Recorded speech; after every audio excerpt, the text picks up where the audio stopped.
Assalamualaikum warahmatullahi wabarakatuh. Bismillah, alhamdulillah, wala hawla wala quwata illa billah. Asyhadu an la ilaha illallah wa asyhadu anna muhammadar rasulullah, sayyidul awwalin wal akhirin.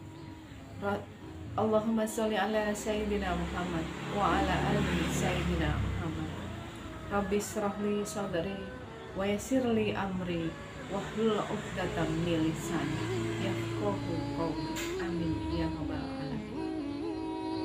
Sahabat madrasah yang mulia, saudaraku, pada kesempatan yang baik ini, di bulan yang mulia ini, puji syukur kepada Allah Subhanahu wa taala karena kita masih bisa bersilaturahmi, saling mengingatkan, saling mengisi.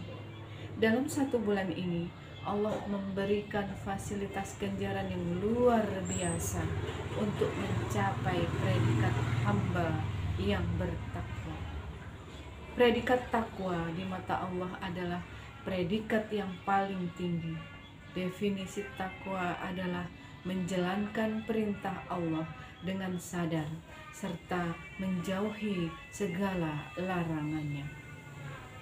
Sahabat madrasah yang insya Allah dimuliakan oleh Allah, pada kesempatan ini saya tidak akan membahas masalah takwa, namun ada pesan Ramadan yang harus kita petik hikmahnya, yaitu masalah hijrah. Ramadan mengajarkan kita untuk hijrah. Hijrah adalah memprotek diri yang tadinya tidak baik menjadi lebih baik. Beliau berbicara masalah hijrah, kita akan teringat dengan salah satu sahabat Nabi Muhammad Sallallahu Alaihi Wasallam yang bernama Abdurrahman bin Auf. Abdurrahman bin Auf lahir 10 tahun setelah masa kenabian. Abdurrahman bin Auf adalah orang terkaya konglomerat.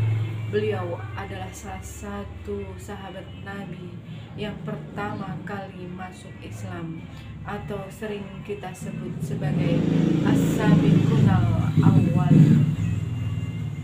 Beliau berhijrah secara kafah, tidak setengah-setengah. Beliau mengorbankan banyak hal. Beliau hijrah dari Habasyah menuju Yasrib, Madinah, meninggalkan keluarganya, meninggalkan anak istrinya, meninggalkan hartanya, semata pergi karena kecintaannya kepada Allah Subhanahu wa taala. Suatu ketika Abdurrahman bin Auf hendak berangkat hijrah. Beliau bertemu dengan kafir Quraisy, lalu menghadang dengan menawarkan dua hal. Yang pertama, beliau pergi berhijrah, hartanya diambil dan ia jatuh miskin. Lalu pilihan yang kedua, beliau tetap tinggal di kota Mekah, hartanya tetap masih saja tidak berkurang dan ia tetap dengan agamanya yang lalu. Namun apa yang dikatakan Abdurrahman bin Auf? Tentu saja, aku akan tetap berhijrah walau aku jatuh miskin sekalipun. Sesampainya di kota Mekah, sesampainya di kota Madinah yang tidak memiliki apa-apa, hanya baju yang ada di badannya saja.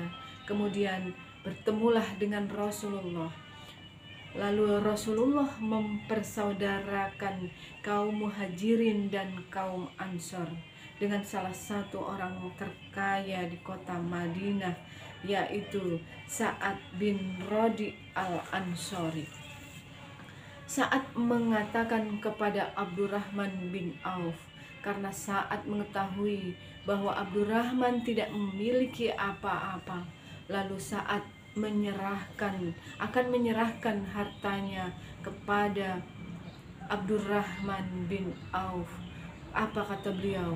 Aku akan berikan hartaku yang setengah ini kepadamu, dan aku juga akan menyerahkan salah satu istriku yang baik, yang solehah untukmu setelah aku ceraikan, dan setelah masa idahnya habis, maka silahkan kau nikahi istriku tersebut. Namun apa yang dikatakan Abdurrahman bin Auf dengan kebaikan yang diberikan oleh sahabatnya kaum Ansor ini, semoga Allah memberkahimu, semoga Allah memberkahi hartamu, semoga Allah memberkahi keluargamu. Namun cukup tunjukkan saja aku jalan menuju ke pasar. Beliau menghargai kebaikan Sa'ad bin Rabi', tapi beliau tidak ingin tergantung atau bergantung kepada orang lain. Lalu beliau menuju ke pasar, pusat bisnis yang ada di kota Mekah, dan beliau mulai berdagang tanpa modal.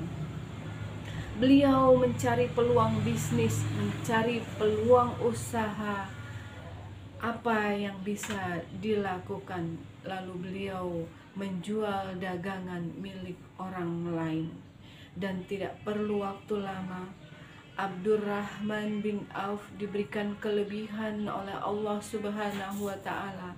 Apapun yang disentuhnya seolah-olah bisa menghasilkan uang.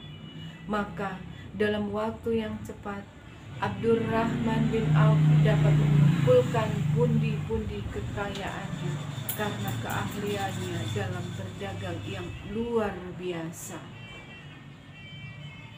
Dengan kerja keras, dengan kejujurannya, dengan harta yang semakin hari semakin banyak, Abdurrahman bin Auf memberikan banyak hartanya di jalan Allah Subhanahu wa Ta'ala. Beliau berpikir, dengan hartanya yang semakin banyak itu, ia khawatir akan lama dihisapnya di hari akhir nanti. Singkat cerita, sahabat madrasah yang insya Allah dimuliakan Allah, terjadilah perang Tabuk. Seluruh umat Islam datang melawan orang-orang Romawi. Pada saat itu panen kurma sangat banyak sekali, sehingga kurma tersebut tidak laku, dan akhirnya kurma tersebut busuk. Lalu Abdurrahman bin Auf ingin menolong untuk membeli kurma tersebut. Tiba-tiba ada pasukan dari negeri lain. Ada raja yang membutuhkan kurma busuk tersebut untuk obat. Dengan dibelinya kurma dengan harga yang sangat tinggi karena ingin bersedekah dan menggunakan hartanya di jalan Allah Subhanahu wa Ta'ala. Namun apa? Allah berkehendak lain. Abdurrahman bin Auf tidak bisa menolak harta yang Allah berikan. Semakin dia banyak bersedekah, semakin banyak harta yang diberikan oleh Allah kepada Abdurrahman bin Auf. Demikian pembelajaran hijrah dari sahabat Abdurrahman bin Auf. Dapat kita simpulkan bahwa bagi Allah tidak ada yang tidak mungkin. Kun fayakun. Jangan kita berlaku sombong karena harta. Inna akramakum indallahi atqakum. Manusia paling mulia adalah takwa, bukan kaya. Kita harus istiqomah, tawadu, serta rendah hati. Wallahul muwaffiq ila aqwamit thoriq. Assalamualaikum warahmatullahi wabarakatuh.